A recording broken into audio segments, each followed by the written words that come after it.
हाय, आगे शुरू करने से पहले कुछ ज़रूरी बातें जान लेते हैं। आप इसे किसी भी डायमेंशन से देखें, यह आंसर राइटिंग प्रैक्टिस सीरीज़ आपकी प्रिपरेशन में हाईली प्रोडक्टिव साबित होगी। सबसे पहली और सबसे ज़रूरी बात, इसके अंदर जो क्वेश्चन फ्रेम किए जाते हैं वो यूपीएससी स्टैंडर्ड के होते हैं, प्लस उन्हीं टॉपिक्स और इश्यूज से फ्रेम किए जाते हैं जो आने वाले एग्ज़ाम के लिए मोस्ट इम्पॉर्टेंट होते हैं। इससे फ़ायदा यह होता है कि आपकी राइटिंग प्रैक्टिस तो होती ही है, साथ में टॉपिक्स भी लर्न और रिवाइज किए जा सकते हैं। मोस्ट इम्पॉर्टेंट बोनस फीचर, अगर आपको अपनी कॉपीज़ इवेल्युएट करने में डिफ़िकल्टी हो रही है तो आप अपनी आंसर्स को इस ईमेल आईडी पे भेज सकते हैं। ईमेल आईडी है contact.crispcontent@gmail.com। As of now it's completely free. We hope यह आपके लिए हेल्पफुल रहेगा। तो चलिए आज के क्वेश्चन को देखते हैं। क्वेश्चन है, integrity without knowledge is useless, whereas knowledge without integrity is dangerous. What do you understand by this statement? Elaborate with examples.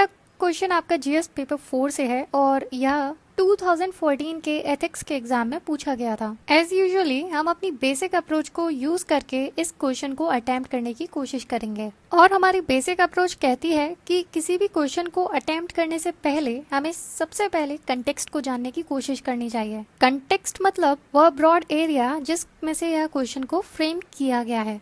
इस क्वेश्चन को अगर हम पढ़ेंगे तो यहाँ पर एक स्टेटमेंट दिया है। क्योंकि यह क्वेश्चन जीएस 4 से लिया गया है तो यहाँ पर जो कीवर्ड्स दिए हुए हैं इनकी नॉलेज होना जरूरी है, तभी आप क्वेश्चन को अच्छे से समझ पाएंगे। बात हो रही है यहाँ पे इंटीग्रिटी और नॉलेज की, इन दोनों के आपस के रिलेशन की। और यूजुअली यही होता है कि इस तरह के स्टेटमेंट किसी न किसी फिलोसोफर ने कहे होते हैं। अगर आपको उनका आइडिया हो जाता है तो आपको डेफिनेटली एक डायरेक्शन और कंटेंट पहले ही पता चल जाता है कि क्या लिखना हो सकता है, वरना तो जनरल टर्म्स में अगर हम लिखेंगे तो वह स्पेशलाइज्ड चीज़ें नहीं आ पाएंगी फिर इसमें, और आंसर एक सरफेस लेवल का दिखेगा। इसलिए पहले हमें पता होना चाहिए इंटीग्रिटी क्या होती है और नॉलेज क्या होती है, और एक बार वह पता चल जाए फिर उसके बाद तो जो क्वेश्चन की डिमांड है इन दोनों के रिलेशन के बारे में जो पूछा गया है वो भी एग्जाम्पल्स के साथ में, वह हम इजीली लिख सकते हैं। तो कंटेक्स्ट इसका यही हुआ कि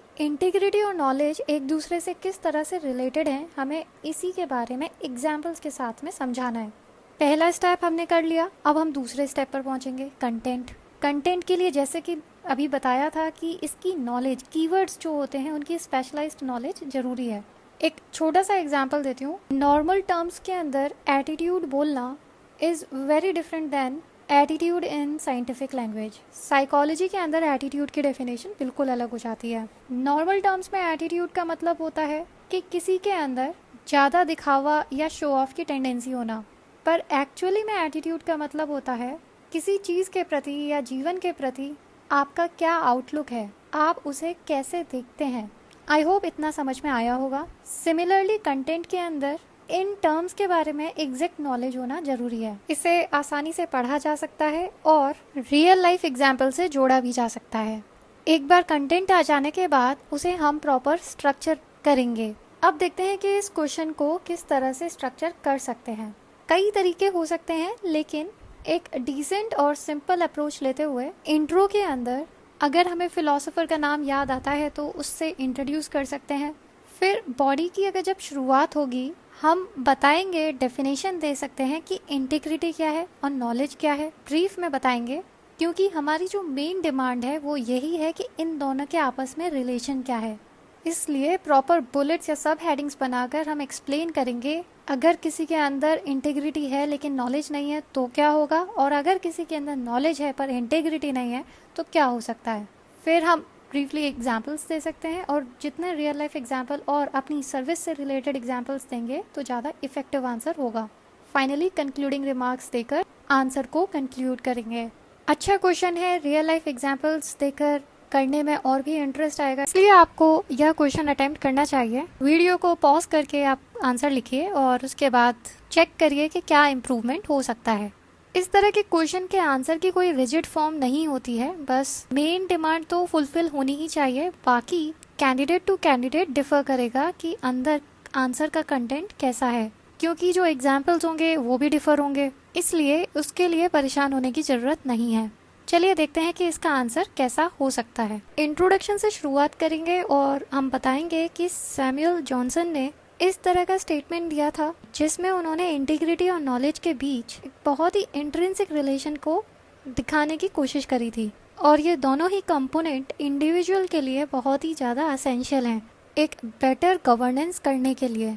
और अब आप बहुत ही ब्रीफ में दोनों की डेफिनेशन बता सकते हैं। इंटीग्रिटी हमारे मतलब इंसान के आइडियल्स, कन्विक्शन, स्टैंडर्ड्स और विश्वास से मिलकर इंटीग्रिटी बनती है। सिंपल लैंग्वेज में समझाएं तो कह सकते हैं इंटीग्रिटी ऑनेस्ट होने की क्वालिटी या पर्सन के मोरल प्रिंसिपल्स स्ट्रॉन्ग होने को कह सकते हैं। वहीं दूसरी तरफ नॉलेज कोई भी इंफॉर्मेशन या स्किल जो हम थ्रू आउट अपने चाइल्डहुड से पूरे लाइफ स्पैन तक एक्सपीरियंस करते हैं या लेते हैं। अब जैसे कि क्वेश्चन की मेन डिमांड है इन दोनों के आपस के रिलेशन की, तो हम एक्सप्लेन करेंगे कि जो पर्सन के अंदर इंटीग्रिटी होती है वो कभी भी किसी भी टेम्पटेशन से या किसी प्रेशर के अंदर आकर काम नहीं करता है। वह अपने मोरल प्रिंसिपल इतने हाई रखता है कि उसे दूसरों के दबाव में आने की ज़रूरत नहीं पड़ती है।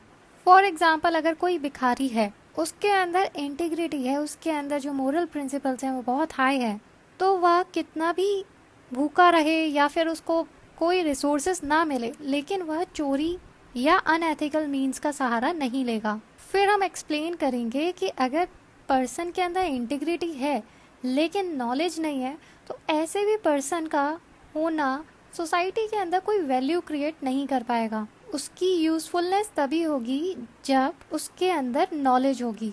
अभी जैसे एग्जाम्पल लिया था हमने भिखारी का, अब वह कितना भी ऑनेस्ट है लेकिन अगर उसके पास नॉलेज नहीं है तो वह सोसाइटी के अंदर डेवलप नहीं हो पाएगा और ना ही सोसाइटी को डेवलप कर पाएगा। अब हम रिलेशन के दूसरे एस्पेक्ट को एड्रेस करेंगे कि नॉलेज तो है लेकिन इंटीग्रिटी नहीं है। ऐसा रिलेशन तो और ज़्यादा डेंजरस होता है सोसाइटी के लिए, क्योंकि ऐसा इंडिविजुअल अपनी नॉलेज को सिर्फ अपने लिए ही यूज़ करता है और वह शायद पब्लिक इंटरेस्ट को ना देख पाए। इसका बहुत क्लियर एग्जांपल हम दे सकते हैं करप्ट पॉलिटिशियंस का।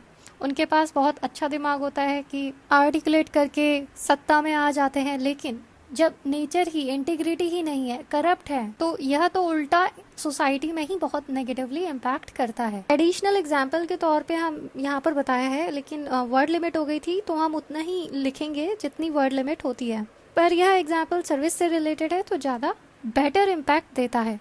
एक मैजिस्ट्रेट को दोनों चीज़ों की ज़रूरत होती है, नॉलेज की भी, इंटीग्रिटी की भी। नॉलेज उन्हें केस के बारे में या लॉज के बारे में अवेयर कराते हैं, और फिर क्योंकि उन्हें राइट जजमेंट डिलीवर करना होता है तो इंटीग्रिटी इंश्योर करती है कि वह अपने एक्शंस में एथिकल रहें और किसी भी तरह का कॉन्फ्लिक्ट ऑफ इंटरेस्ट ना हो। तो ऐसे आपने देखा कि अगर ये दोनों ट्रेट किसी एक पर्सन के अंदर मिलते हैं तो वह अपनी लाइफ में मीनिंगफुल सक्सेस अचीव करते हैं, और यही चीज़ कारण बनती है हमारी सोसाइटी के अंदर पॉजिटिव चेंज को कंट्रीब्यूट करने में। इन दोनों में से अगर एक भी नहीं हुआ तो सोसाइटी को ज़्यादा डैमेज होता है। आज के मॉडर्न वर्ल्ड में बहुत सारी चीज़ों पर यह अप्लाई होता है, जैसे टेक्नोलॉजी, साइबर सिक्योरिटी में अगर रिस्पॉन्सिबली साइबर और डिजिटल टेक्नोलॉजी को यूज़ किया जाए तो बेहतर रिजल्ट निकलते हैं, और अगर रिस्पॉन्सिबिलिटी के साथ यूज़ नहीं किया जाए तो बहुत डेंजरस कंसिक्वेंसेस भी हो सकते हैं। फेक न्यूज़ फैलाने वाले लोग, हेट कमेंट्स, ऐसे लोग इंटीग्रिटी ट्रेट में कम होते हैं। वहीं पर अगर इंटीग्रिटी होगी और नॉलेज नहीं तो अपने इसी वजह से एक्सप्लॉइट होते हैं।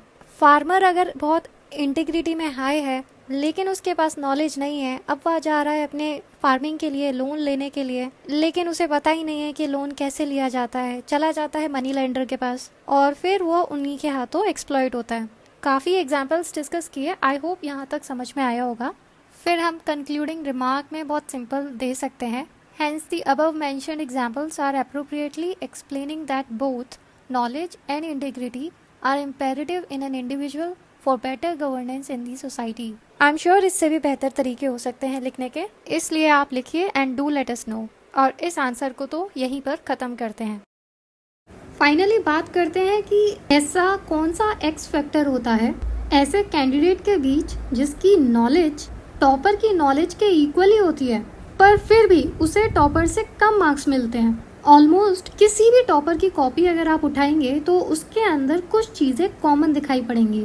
पहला, जितना भी पॉसिबल हो उतना ये पॉइंट में बनाकर आंसर देते हैं कीवर्ड्स के नीचे अंडरलाइन करते हैं जिससे कि एग्जामिनर की अटेंशन डायरेक्टली उन कीवर्ड्स पे जाए।